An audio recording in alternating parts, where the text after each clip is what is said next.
Hello বন্ধুরা, welcome to exam যোদ্ধা। বন্ধুরা, আমি আজ তোমাদের জন্য নিয়ে চলে এসেছি গ্রাম পঞ্চায়েতের জন্য বাছাই করা 40টি জিকে প্রশ্ন উত্তর। এটি হলো তোমাদের ক্লাস 3। তো চলো বন্ধুরা, আজকের ক্লাসটি শুরু করা যাক।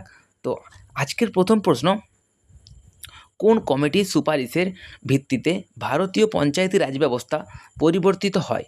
তো এটির সঠিক উত্তর হয়ে যাবে অপশান বি। এটির একদম সঠিক উত্তর বলবন্ত রায় মেহতা কমিটি। আমরা তার পরের প্রশ্নে চলে যাব। পশ্চিমবঙ্গ পঞ্চায়েত আইন কত সালে পাস হয়? পশ্চিমবঙ্গ পঞ্চায়েত আইন কত সালে পাস হয়? তো এটির সঠিক উত্তর হয়ে যাবে পশ্চিমবঙ্গ পঞ্চায়েত আইন পাস হয় অপশান এ। এটির একদম কারেক্ট অ্যান্সার অপশান এ 1973 সালে।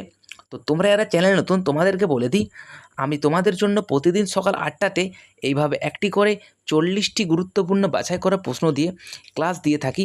তো তোমরা অবশ্যই চ্যানেলটিকে সাবস্ক্রাইব করে রাখো এবং প্রতিদিন এই ক্লাসগুলি মনোযোগ সহকারে করো। এবং তোমরা যারা আগের ক্লাসগুলি মিস করে গেছো, অবশ্যই আগের ক্লাসগুলি করে নিও এই ভিডিওটি কমপ্লিট করার পর। তো চলো 3 নম্বর প্রশ্ন, গ্রাম পঞ্চায়েতের সাধারণ সভা বছরে অন্তত কতবার অনুষ্ঠিত হতে হয়? তো এটির সঠিক উত্তর হয়ে যাবে অপশান বি, অন্তত 2বার অনুষ্ঠিত হতে হবে। তো তার পরের প্রশ্নে আমরা চলে যাব, পঞ্চায়েত সমিতির প্রধানকে কি বলা হয়? তো পঞ্চায়েত সমিতির প্রধানকে বলা হয় অপশান বি, সভাপতি। পঞ্চায়েত সমিতির প্রধানকে বলা হয় সভাপতি। তো তার পরের প্রশ্নে আমরা চলে যাব প্রশ্ন নম্বর 5-এ। তো বলবন্ত রায় মেহতা কমিটি কত সালে গঠিত হয়? তো এটি গঠিত হয়েছিল, এটির সঠিক উত্তর হয়ে যাবে 1957 সালে অপশান সি, একদম কারেক্ট অ্যান্সার। আমি কিন্তু একটু তাড়াতাড়ি তোমাদের সমস্ত প্রশ্নগুলি শেষ করার চেষ্টা করব, যাতে তোমাদের সময়ের অপচয় একদমই না হয়। তো তার পরের প্রশ্নে আমরা চলে যাব, পশ্চিমবঙ্গের গ্রাম পঞ্চায়েতের সদস্য হতে গেলে ন্যূনতম বয়স হওয়া প্রয়োজন। তো ন্যূনতম বয়স কত হওয়া প্রয়োজন পশ্চিমবঙ্গের গ্রাম পঞ্চায়েতের সদস্য হতে গেলে?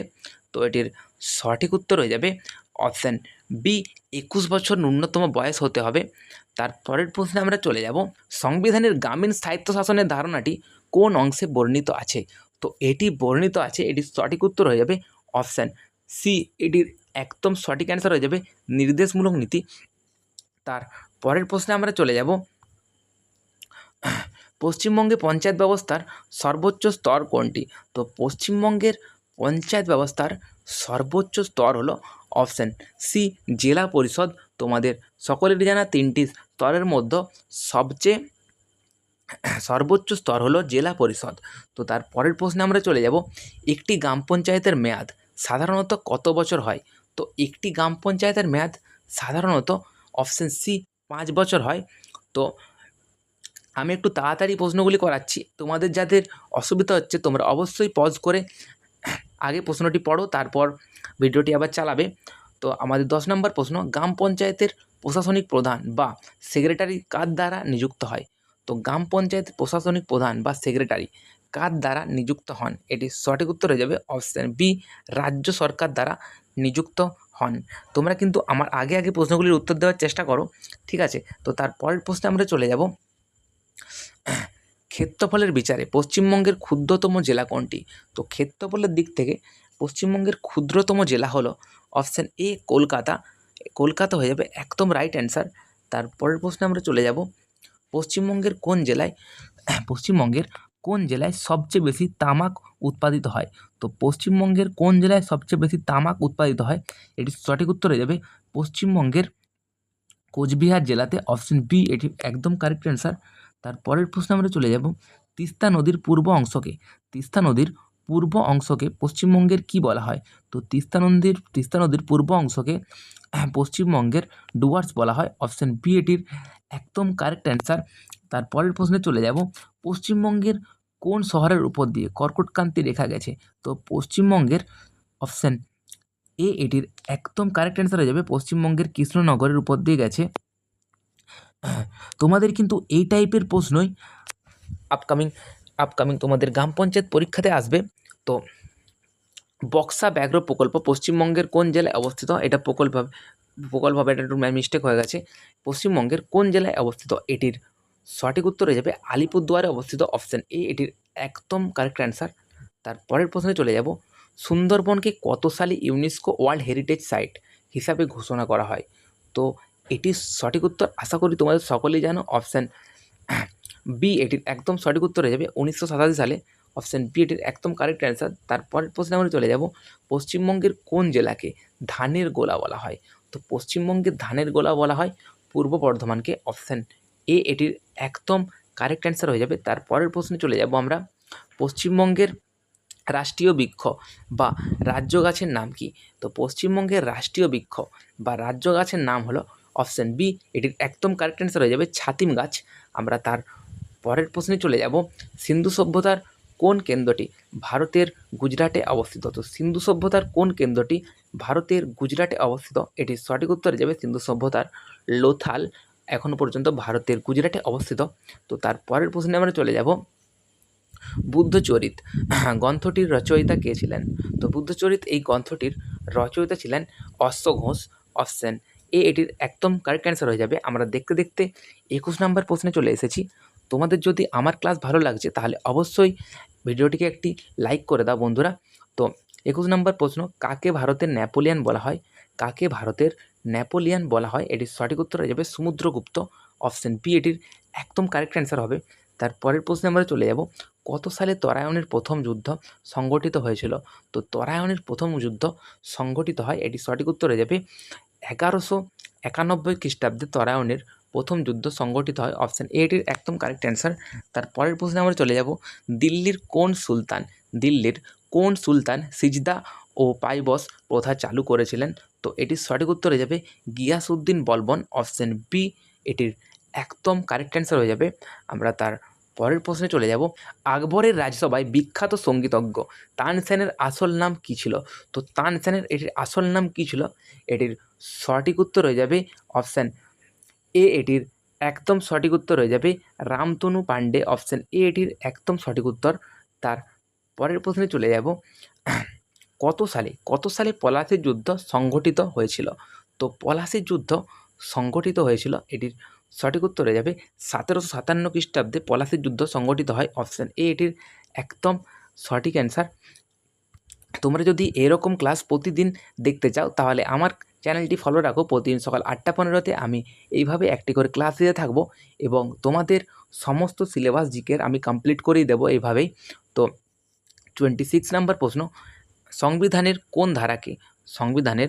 কোন ধারাকে ডক্টর বি.আর. আম্বেদকর সংবিধানের হৃদয় ও আত্মা বলেছেন? এটির সঠিক উত্তর হয়ে যাবে অপশান সি, তোমরা সকলেই জানো 32 নম্বর ধারাকে বলেছেন। তো তার পরের প্রশ্নে আমরা চলে যাব, ভারতের সংবিধানের খসড়া কমিটি চেয়ারম্যান কে ছিলেন? তো খসড়া কমিটির চেয়ারম্যান ছিলেন ভারতের সংবিধানের doctor B R. Ambedkar. Option C এটির একদম কারেক্ট অ্যান্সার হয়ে যাবে। তার পরের প্রশ্নে চলে যাব, রাজ্যসভার সদস্যবৃন্দদের কার্যকালের মেয়াদ কত বছর? তো রাজ্যসভার সদস্যবৃন্দদের কার্যকালের মেয়াদ, এটির সঠিক উত্তর হয়ে যাবে অপশান বি, এটির একদম সঠিক উত্তর 6 বছর। তার পরের প্রশ্নে চলে যাব, লোকসভার বাজেট কে পাস করেন? লোকসভার বাজেট কে পেশ করেন? তো লোকসভার বাজেট পেশ করেন অর্থমন্ত্রী। অপশান বি এটির একদম কারেক্ট অ্যান্সার হয়ে যাবে। তো তার পরের প্রশ্নে আমরা চলে যাব, সংবিধানের নির্দেশমূলক নীতিগুলি কোন দেশের সংবিধান থেকে নেওয়া হয়েছে? তো সংবিধানের নির্দেশমূলক নীতিগুলি নেওয়া হয়েছে এটির সঠিক উত্তর হয়ে যাবে আয়ারল্যান্ড থেকে। অপশান সি এটির একদম কারেক্ট অ্যান্সার হয়ে যাবে। তার পরের প্রশ্নে আমরা চলে যাব, ভারতের রাষ্ট্রপতিকে কে শপথ বাক্য পাঠ করান? তো ভারতের রাষ্ট্রপতিকে শপথ বাক্য পাঠ করান, এটির সঠিক উত্তর হয়ে যাবে অপশান সি, ভারতের প্রধান বিচারপতি ভারতের রাষ্ট্রপতিকে শপথ বাক্য পাঠ করান। তার পরের প্রশ্নে আমরা চলে যাব, সংবিধানের মৌলিক কর্তব্য কত সালে যুক্ত করা হয়? তো মৌলিক কর্তব্যগুলি যুক্ত করা হয়েছিল, এটির সঠিক উত্তর হয়ে যাবে 1976 সালে। অপশান বি এটির একদম কারেক্ট অ্যান্সার।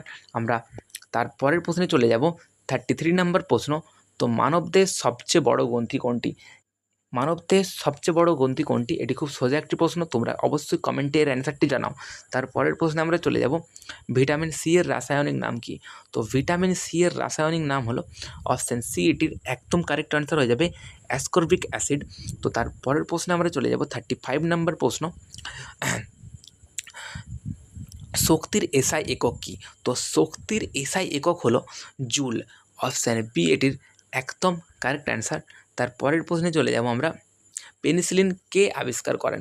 তো পেনিসিলিন কে আবিষ্কার করেন? এটির সঠিক উত্তর হয়ে যাবে option B, Alexander Fleming penicillin আবিষ্কার করেন। তারপরের প্রশ্নে আমরা চলে যাব, রক্তের লোহিত কণিকা কোথায় তৈরি হয়? তো রক্তের লোহিত কণিকা এটি তৈরি হয়, এটির সঠিক উত্তর হয়ে যাবে অপশান সি, অস্থিমজ্জাতে তৈরি হয়।